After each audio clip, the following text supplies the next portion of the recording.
ஒரு வரம், அது வந்து ஒரு கனவு. ஸோ ஒரு ப்ரெக்னன்சி லாஸ் ஆனால் கூட இட் இஸ் வெரி டிசப்பாயிண்டிங். அதே ரிப்பீட்டடாக ப்ரெக்னன்சி லாஸ் ஆகும்போது it is very heartbreaking and the couple lose their entire hope. So is the launch of a dedicated recurrent pregnancy clinic. So இந்த name பற்றி நீங்கள் யோசிச்சிருப்பீங்க, எதனால இந்த வண்ணம் அப்படின்னு நம்ம யூஸ் பண்ணோன்னு. ரெயின்போ அப்படின்னாலே நமக்கு தெரியும், வானவில் நம்ம எல்லாருக்கும் பிடிக்கும். வானவில் அட்ராக்ஷனே அதோட கலர்ஸ் தான். அதே மாதிரி ஒரு வீடோ ஒரு ட்ரெஸ்ஸோ இல்லை லைஃபோ ரொம்ப பியூட்டிஃபுல்லாக இருந்தால் the expression we use is colourful. So ஒரு மதருக்கும் who have had previous bad experiences in their pregnancy, this clinic enables them to achieve their colorful dream of motherhood, and that is why this clinic is made for. And today's launch is mainly to introduce the awareness among the public and educate them and encourage them to come and access the medical care so that they can get the solutions. ரெண்டாவது விஷயம், இப்போ நிறைய நம்ம marriages are done between relations, அந்த மாதிரி இருக்கிறவங்கள இந்த மாதிரி ரிப்பீட்டட் ப்ரெக்னன்சி லாஸஸ் பார்க்குறோம்.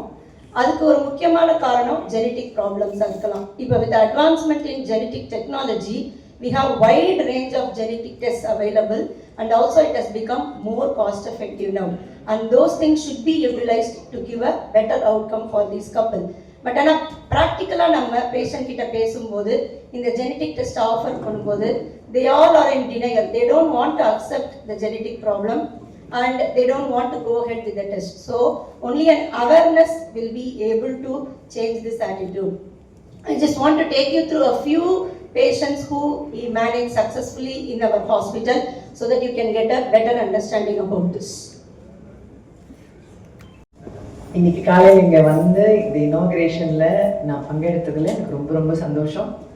என்கிட்ட இந்த ரிக்கரண்ட் ப்ரெக்னென்சி லாஸ் பற்றி எனக்கு எக்ஸ்பிளைன் பண்ணுங்கன்னு சொல்லும்போது எனக்கு என்ன தோணுச்சு அப்படின்னு நான் அதை எதோட சேர்த்து பார்த்தேன்னா, ஒரு அம்மாவுடைய கேர் அப்படின்ற மாதிரி தான் எனக்கு தோணுச்சு. இப்போ ஒரு பொண்ணு வந்து அந்த பொண்ணு என்ன சாப்பிட்டு என்ன வளர்ந்து எப்படி வளர்த்துனாங்கன்ற அந்த அம்மாவுக்கு தெரியும்.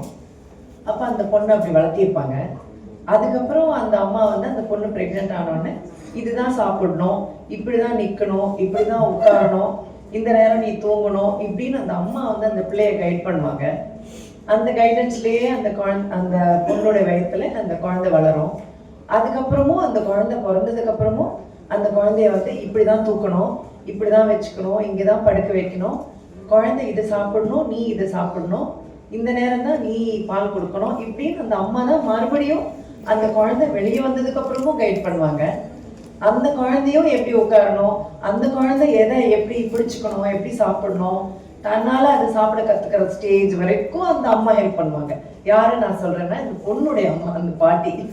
ஸோ எனக்கு இந்த வண்ணம் கிளினிக் வந்து அந்த மாதிரி ஒரு ரோல் பிளே பண்ற மாதிரி எனக்கு தோணிச்சு அவங்க எனக்கு இது விளக்கும் போது. ஏன்னா அது துவக்கத்துலேருந்தே ஒருத்தர்கிட்டையும் அவங்க ப்ரெக்னென்சி ஆகிறது போது ஃபர்ஸ்ட் ஸ்டெப்லேயே நீங்கள் என்ன பண்ணணும், இப்போ நீங்கள் உங்களுக்கு எல்லா டெஸ்ட்டும் பண்ணி பார்க்கறது, அவங்களுக்கு என்னென்ன இருக்குது, ஓகே நீங்கள் இந்த ட்ராக்ல இருக்கீங்க, நீங்கள் இந்த கைடன்ஸில் போகணும் அப்படின்னு அவங்கள ஒரு ட்ராக்ல கைட் பண்ணுறது, என்ன பிரச்சனைன்னு கண்டுபிடிச்சி அந்த கைட் பண்ணும்போது நீங்கள் ரெஃபர் பண்ணி நீங்கள் இந்த ஆஸ்பத்திரி போகணும், நீங்கள் அந்த டாக்டரை பார்க்கணும் அப்படி சொல்லாமல் நீங்கள் இங்கே உட்காருங்க, நாங்களே யார் உங்களை பார்க்கணுமோ அவங்கள இப்போ இந்த ரூம் கூப்பிட்டு வரோன்ற மாதிரி அந்த டாக்டர் அங்கேயே வந்து அவங்கள பார்க்குற மாதிரியும், என்ன டெஸ்ட் எடுக்கணும் அதுக்கு நீங்கள் இந்த ஆஸ்பத்திரி போகணும் அப்படி சொல்லாமல் அதையுமே நீங்கள் இங்கேயே உட்காந்துருங்க, நாங்களே வந்து இந்த டெஸ்ட் எடுக்கிறோன்னு சொல்லி. ஸோ அப்போ என்னன்னா நம்மளுக்கு எல்லாமே ஒரு அம்மா, நம்ம கூடயே இருக்கிற அம்மா மட்டும்தானே அப்படி பண்ண முடியும். நம்ம வேற யாரும் வந்து நம்ம எல்லாம் அங்கங்கே போய் தேடி ஒரு டெஸ்ட் எடுக்கிறதும் எந்த டாக்டர் நல்ல டாக்டர் கண்டுபிடிச்சி போகிறதும் இந்த பயணம் இந்த கஷ்டம் அதெல்லாம் படாமல் நம்ம அம்மா இருக்காங்க, அவங்க சொல்றதை நம்ம செஞ்சா போதும், அவங்களே எல்லாம் நம்ம கைக்கே கொண்டு வந்துருவாங்க, அவங்களே எல்லாமே பார்த்துப்பாங்கன்ற மாதிரியே எனக்கு அவங்க சொன்ன விளக்கங்கள் எனக்கு அப்படி புரிஞ்சுது. ஸோ ஐ ஃபெல்ட் லைக் கம்ப்ளீட்டா ஒரு இடத்துல எல்லாமே நாங்கள் கேர் பண்ணிக்கிறோம் அப்படின்னு சொல்றது எனக்கு ரொம்ப சந்தோஷமா இருந்தது. ஏன்னா நிறைய பேருக்கு வந்து ஒரு பிரச்சனை இருக்குன்னே தெரியாது, அப்படி தெரிஞ்சாலும் அதை யார்கிட்ட போய் என்னன்னு கேட்கணும்னு தெரியாது, எந்த பிரச்சனைக்கு எங்க போகணும்னு தெரியாது. ஸோ இது எப்படி இருக்குன்னா நீங்கள் ஆரம்பமே இங்கே வந்தீங்கன்னா உங்களுக்கு என்ன இருக்கு, என்ன செய்யணும், எப்படி உங்களுடைய அந்த ப்ரெக்னென்சிங்கிற பயணத்தை ரொம்ப ஹெல்த்தியாக எப்படி கொண்டு போகணும், உங்களுக்கு எந்த ஸ்ட்ரெஸ்ஸும் இல்லாமல் ஸ்ட்ரெஸ்ஸு பூரா நாங்கள் எடுத்துக்கிட்டு நாங்கள் உங்களை கம்ஃபர்டபுளாக சந்தோஷமாக அந்த பயணத்தில் கொண்டு போய் அருமையான ஒரு குழந்தைய நீங்கள் பெற்று உங்கள் கையில் அதை கொடுத்து லட்டு மாதிரி வீட்டுக்கு தூக்கிட்டு போங்க அப்படின்ற வரைக்கும் நாங்கள் செய்யணுன்றதுக்கு ஒரு பெரிய டீம் அவங்களுக்குள்ளேயே கொண்டு வந்து இந்த வண்ணம் கிளினிக் ஆரம்பிச்சிருக்காங்க அப்படிங்கிறது எனக்கு ரொம்ப ரொம்ப சந்தோஷமா இருக்கு. ஏன்னா எல்லாருக்கும் இதுதான் தேவை. எல்லாமே ஒரு இடத்துல எங்களை பத்திரமா பார்த்துப்பாங்க. இப்போ என்கிட்ட கேட்கும்போது இப்போ அவங்க அந்த பேஷண்ட் ரெபேக்கா பேஷண்ட் சொன்ன மாதிரி யாரை கேட்டாலும் இப்போ நமக்கு என்ன தோணுதுன்னா, நீங்கள் அங்கே போங்க, அவங்க எல்லாமே பண்ணிக்கிறாங்களாம், எல்லாமே பார்த்துக்கிறாங்களாம், அப்போ அங்கேயே போய் நீங்கள் ஃபர்ஸ்ட்லேருந்தே பார்த்துக்கோங்க அப்படின்னு சொல்கிறதுக்கு நமக்கு ரொம்ப சந்தோஷமா ஒரு இடம் கிடச்சிருக்கே அப்படின்ற ஒரு சந்தோஷம் இருக்குது. So I really wish all the doctors all the best. ஏன்னா ஒரு டாக்டர் ஆகிறதுங்கிறதே ரொம்ப கஷ்டம். வெளியிலேருந்து பார்க்கும்போது தெரிய மாட்டேங்குது. என்னுடைய பெண்கள் 2 பேருமே இப்போ டாக்டர்ஸு. அதில் கரெக்டாக இந்த டிபார்ட்மெண்ட்லேயே சூட் ஆகிற மாதிரி என் பெண்கள் இருக்காங்கன்றது எனக்கு ரொம்ப பெருமையாக, அது ரொம்ப சந்தோஷமாக இருந்துச்சு. அவங்க அது ஒன்று சொல்லும் போதும். என்னுடைய பெரிய மகள் வந்து பீடியாட்ரிஷியன், என்னோட சின்ன மகள் வந்து கைனகாலஜிஸ்ட். அது ரொம்ப சந்தோஷமா இருந்தது. ஓ 2 டிபார்ட்மெண்ட் தான் இது பண்றாங்களா அப்படின்னு, இந்த வண்ணம் கிளினிக் பண்றாங்களா அப்படிங்கிறதும் எனக்கு ரொம்ப சந்தோஷமா இருக்கும். ஸோ இப்போ இந்த படிக்கும்போது என்ன பாடுபடுறாங்க இதெல்லாம் வெளியிலேருந்து பார்க்குறவங்களுக்கு தெரியாது. நான் அதை பார்த்து பார்த்து பார்த்து ஒரு டாக்டர் எவ்வளோ கஷ்டம், ஒரு ஸ்டேஜும் படிப்பு எவ்வளோ கஷ்டம். இன்னைக்கு வந்து என்னுடைய சன்னின்லா வந்து கண் மருத்துவர், அவர் ஆப்தமாலஜிஸ்ட். ஸோ அவர் இன்னைக்கு ஒரு கான்ஃபரன்ஸ்க்கு வந்திருக்காரு. காலையில் கிளம்புறாரு, டிஃபன் கொடுத்துட்டு இருக்கும்போது நான் இப்போ கிளம்பணும், இல்லை என்னை திட்டுவாங்கன்னாரு. எனக்கு ஒரு நிமிஷம் யோசித்தேன், திட்டுவாங்களா அப்படின்னு. பாருங்க, எந்த ஸ்டேஜ்லையும் திட்டுவாங்கன்னு பயப்படுறாங்க பாருங்க. ஸோ அது மற்றவங்களுக்கெல்லாம் இது தெரியல. சின்ன சின்ன வேலை செய்கிறவங்க கூட அவங்களுக்கு இது புரிய மாட்டேங்குது. எவ்வளோ பெரிய டாக்டர் திட்டுவாங்கன்னு பயந்து ஓடுறாங்க. ஸோ அது வந்து அவங்க வேலை அவ்வளோ கஷ்டங்கிறது கண்ணால் பார்க்கும்போது எனக்கு தெரியுது. ஸோ இவ்வளோ கஷ்டப்படுறவங்க, இவ்வளோ படிக்கிறவங்க எந்த தப்பும் பண்ண மாட்டாங்க, நம்பி அவங்க கிட்ட உட்காந்துக்கலான்ற ஃபீலெல்லாம் எனக்கு இப்போ இன்னும் நிறைய ஆயிடுச்சு. So I really wish all the doctors God's grace. கடவுளுடைய, ஏன்னா எல்லாத்துக்கும் பின்னாடி கடவுளுடைய ஒரு ஆசீர்வாதம் கண்டிப்பாக வேணும். அதை தான் கைராசிங்கிறாங்க. ஸோ அதுதான் அந்த ஆசீர்வாதம். ஸோ எல்லா டாக்டர்ஸ்க்கும் இந்த வண்ணம் கிளினிக்கில் கடவுளுடைய ஆசீர்வாதம் நிறைய இருக்கணும். அவங்க இன்னும் நிறைய பேருக்கு இந்த மாதிரி குழந்தை இறந்து போகிற பேரண்ட்ஸ்க்கு, கஷ்டங்கள் வரவங்களுக்கு நிறைய இந்த மாதிரி அற்புதங்கள் செஞ்சு நிறைய தாய்மார்கள் அருமையாக குழந்தை பெற்றெடுத்து இதில் மன கஷ்டங்கள் இருக்கும் இல்லையா, அதையும் இவங்க கவுன்சில் பண்ணி சமாதானம் பண்ணி பேசி சந்தோஷத்தை கொடுக்குறாங்கன்றது அதை விட பெரிய சந்தோஷம். நம்ம சும்மா ஒரு ட்ரீட்மெண்ட் கொடுக்குன்னா அது பத்தாது. ட்ரீட்மெண்ட்னால மட்டும் எல்லாமே சால்வ் ஆகாது. மன நிம்மதி, நம்ம கொடுக்குற வார்த்தைகள், நம்ம பேசுகிற வார்த்தைகளில் கிடைக்கிற ரீஅஷூரன்ஸ், ஓ பரவாயில்ல அப்போ இப்படியெல்லாம் செய்வாங்க போல அப்படின்னு கொடுக்குற அந்த வார்த்தை, இதெல்லாமும் டாக்டர்ஸ்க்கு கடவுள் கொடுக்குற ஒரு பெரிய வரப்பிரசாதம். அவங்க பேசுறது, அவங்க பேசுறதால பேஷண்ட்ஸ் வந்து அவங்க மேலே நம்பிக்கை வர்றது. ஸோ இந்த எல்லா அருளும் கடவுள் இவங்க எல்லாருக்கும் கொடுக்கணும் அப்படின்னு நான் வேண்டிக்கிறேன். I wish all the doctors all the best. And வண்ணம் கிளினிக் ஒரு பெரிய லெவலில் ஃப்ளரிஷ் ஆகி நிறைய பேருக்கு இதால் குழந்தை பிறந்து எங்கே எல்லா இடத்துலையுமே உங்களை பற்றி பேசணும், அந்த வெற்றி நீங்கள் பல லெவலில் அடையணும்னு நான் வாழ்த்துறேன். அண்ட் இந்த ஃபங்க்ஷனுக்கு என்னை இன்வைட் பண்ண மாதவி மேம்க்கு தேங்க்யூ வெரி மச். அண்ட் என்ன ரொம்ப சந்தோஷமாக இருக்குது. இவ்வளோ ஒரு நல்ல காரியத்துக்கு நம்ம வந்திருக்கோமே அப்படிங்கிறதுல எனக்கு ரொம்ப சந்தோஷம். ஸோ நிறைய பேருக்கு நிறைய நல்லது நடக்கணும்னு வாழ்த்துறேன். Thank you very much. ஸோ நம்ம இதை அவாய்ட் பண்ணணும். ஹார்ட் ப்ராப்ளமும் இருக்குது. ஸோ 1.5 இயர்ஸ்க்கு அப்புறமா வந்துட்டு பேபி இருப்பாங்கன்னு தெரியாதுன்னு சொன்னேன். ஸோ ஓகே, நாங்கள் வந்து காவேரி ஹாஸ்பிட்டல் அங்கே இங்கே ரெண்டு எக்ஸ்பீரியன்ஸ் டாக்டர்ஸோட ஒப்பீனியன்ஸ் கேட்டோம். ஸோ நாங்கள் வேறு வழி இல்லாமல் அவாய்ட் பண்ணிட்டோம் பேபியை.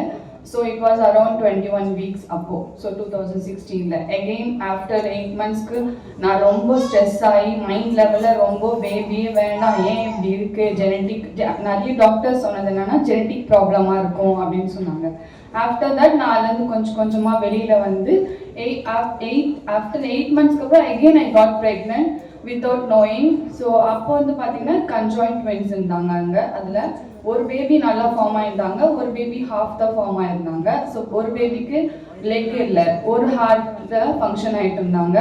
ஸோ அகெயின் வந்து அடாப்சி பண்ணிடலாம் இதை அப்போ வந்து 11 வீக்ஸ் ப்ரெக்னன்சி. ஸோ இது வந்து நேச்சுரல் டெலிவரி பண்ணி அடாப்சி ட்ரை பண்ணி பார்க்கலாம். ஸோ அப்போ வந்து நம்ம கண்டுபிடிக்கலாம் ரெண்டுத்துக்கும் ஏற்ற மாதிரி அப்படின்னு சொன்னாங்க. ஸோ அகைன் வேறு வழி இல்லாமல் நாங்கள் அதையும் அண்டர்கான் பண்ணி நேச்சுரலாக அதை டெலிவர் பண்ணி அந்த பேபியை அடாப்சி பண்ணோம். ஸோ ஃபர்ஸ்ட் ப்ரெக்னன்சிக்கும் செகண்ட் ப்ரெக்னன்சிக்கும் எந்த டிஃப்ரென்ஸுமே இல்லை, எதுவுமே கண்டுபிடிக்க முடியல, ரெண்டுமே டிஃப்ரெண்ட்டாக தான் இருக்குது அப்படின்னு சொன்னாங்க. ஸோ ஆஃப்டர் தட் நான் மைண்ட் லெவலில் நானும் என் ஹஸ்பண்டும் ரொம்பவே வந்து ஸ்ட்ரெஸ் ஆக ஆரம்பித்தோம். எங்களுக்குள்ள ப்ராப்ளம்ஸ் வர ஆரம்பிச்சது. வெளியே வெளியே வந்து எங்களால் ஃபேஸ் பண்ண முடியல, யாருமே என்ன ப்ராப்ளம் தெரியலேன்னு சொல்லி எங்களுக்குள்ளேயே இருந்துச்சு. ஒரு கட்டத்தில் எங்களுக்கு பேபியே வேண்டாம் அப்படின்னு நாங்கள் முடிவு பண்ணிட்டோம். ஸோ அப்படியே போயிட்டு இருந்துச்சு எங்கள் லைஃப் ஒரு 4 years. 2 years பேக் நான் நிறைய பேர் சொல்லி கேட்டது வந்து ரெயின்போ போயேன், உனக்கு வந்து நல்லா சக்ஸஸ் ஆகும், ரெயின்போ போயேன், குழந்தையே பிறக்காது அப்படின்னு சொன்னவங்களுக்கு ட்வின்ஸ் பேபி பிறக்க வச்சாங்க, அங்கே போய் பாருன்னு நான் கேட்டது ரெயின்போ ஹாஸ்பிட்டல் பற்றி மட்டும்தான். சரி ஓகே, ஒரு கட்டத்தில் என் ஃப்ரெண்ட் வந்து எனக்கு ரெஃபர் பண்ணான். அவளும் இங்கே தான் டெலிவர் பண்ணா, மேம் தான் அவளுக்கு டெலிவர் பண்ணாங்க. 2 boys இப்போ இருக்காங்க அவளுக்கு. சரி ஓகே போய் தான் பார்ப்போமே அப்படின்னு சொல்லிட்டு ஒரு சான்ஸ் மேம் கிட்ட மார்னிங் மேம் தான் வேணும்னு சொல்லி நான் வந்தேன். ஆஃப்டர் தட் மேம் எங்களோட ஹிஸ்ட்ரி எல்லாமே கேட்டாங்க. எந்த இடத்துலையுமே வந்து எனக்கு ஒரு அவங்க கிட்ட நான் அப்பாயின்மெண்ட் வர என்னோட ப்ராப்ளம்ஸ் என்னன்னு எனக்கு புரிய வச்சாங்க. நான் அவங்க கிட்ட வரும்போது சிவியர் பிசிஓஎஸ் ப்ராப்ளமா அண்டர் ப்ரெஷர்ல ஸ்ட்ரெஸ்ல வெயிட் அகெயின் அதிகமாகி நான் வந்தேன். அப்புறம் ஃபாலிகுலர் ஸ்டடி பண்ணாங்க. உனக்கு இதுதான் பிரச்சனை, உன்னோட பாடியை நீ டயட் பண்ணணும், நீ இப்படி சாப்பிடணும், medicine. Apart from that ma'am எனக்கு என் உடம்ப பத்தி ஃபுல்லாவே புரிய வச்சாங்க. என்ன எனக்குள்ள இருக்கு, நான் எதை எடுத்துட்டு வெளியே போடணும், எதை நான் கேஷுவலா எடுத்துக்கணும், சோஷியலை நான் வெளியே பப்ளிக்கா எப்படி நான் முதல்ல ஃபேஸ் பண்ணணும், எல்லாமே இப்பதான் உனக்கு மேரேஜ் ஆயிருக்கு அப்படின்ற லெவல் வரைக்கும் நீ யோசி அப்படின்னு சொல்லி மேம் எனக்கு ஃபுல் கைடன்ஸ் பண்ணாங்க. அப்படியே போயிட்டு தான் இருந்துச்சு 1 year. அப்போவுமே எனக்கு என்ன இது 1 year ஆகுது, எதுவுமே இன்னும் இம்ப்ரூவ்மெண்ட்டே இல்லையே. சரி ஓகே, இன்னுமே மைண்ட் லெவலில் நான் எனக்கு இன்னும் ரெடி பண்ணவே ஆரம்பித்தேன். மேமும் எனக்கு அடுத்தது வர இன்னுமே எனக்கு அந்த டயட் பற்றியும் எனக்கு பாசிட்டிவாக ரிவ்யூஸ் கொடுத்துட்டே தான் வந்தாங்க.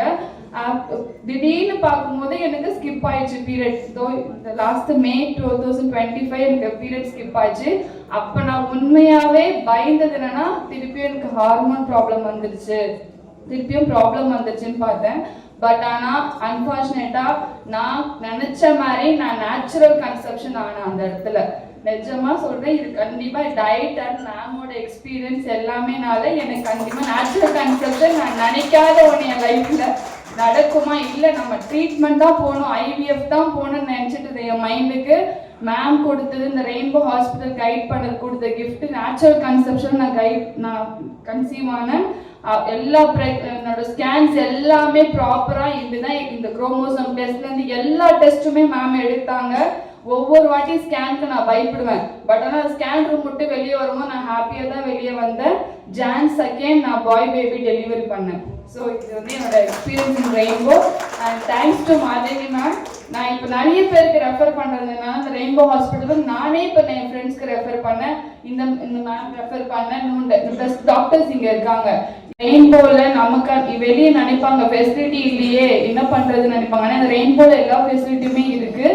நீங்கள் இங்கே வந்து யூஸ் பண்ணீங்கன்னா ஜெனட்டிக்காவும் சரி, குரோமோசோம் அப்நார்மலிட்டிஸும் சரி, என்ன பிரச்சனையோ முன்னாடியே கண்டுபிடிச்சி கண்டிப்பாக ஒவ்வொருத்தரும் பாசிட்டிவ் சக்ஸஸ்ஃபுல் ப்ரெக்னன்சியில் இந்த ஹாஸ்பிட்டலுக்கு கண்டிப்பாக வெளியே போக முடியும். ஸோ எல்லாரும் மேம் டாக்டர்ஸ் சொன்ன மாதிரி தாய்மைன்றது வந்து ஒரு பெரிய வரம். அந்த வரத்தை இப்போ நான் வந்து என் கையில் பேபியோட நான் வச்சுட்டு இருக்கேன். இல்லை நான் ரொம்ப தேங்க்ஃபுல்லாக ஃபீல் பண்ணுறேன். Thank you so much. எல்லாருக்கும் இனிமையான சுகமான பயணமாக இருக்கான்னு பார்த்தா most of the time it is. But சில பெண்களுக்கு ஏதோ ஒரு காரணத்துக்காக இந்த பயணம் தடைபட்டு போகுது. முழுமையடையாத இப்பயணம் அப்பெண்ணுக்கு குடிக்கக்கூடிய வலியும் வேதனையும் ரொம்ப ஆழமா இருக்கு. அந்த காலத்துல இவ்வளோ மெடிக்கல் ஃபெசிலிட்டிஸும் இல்லை, அவேர்னஸும் இல்லை. நிறைய ப்ரெக்னன்சிஸ் குழந்தை மூவ் ஆன பிறகுதான் கண்டுபிடிக்க ஆரம்பிச்சாங்க. பட் இந்த காலத்துல women are well educated, facilities are available, they want to investigate early, and once it becomes a failure pregnancy, it is putting extreme stress on the women. So she puts the blame on herself, she is feeling guilty, she is searching for reason. இதால இருக்குமோ அதால இருக்குமோ, என்னால prevent பண்ணிருக்க முடியுமோ அப்படிங்கிற குற்ற உணர்ச்சி அவங்கள ரொம்ப பாதிக்குது.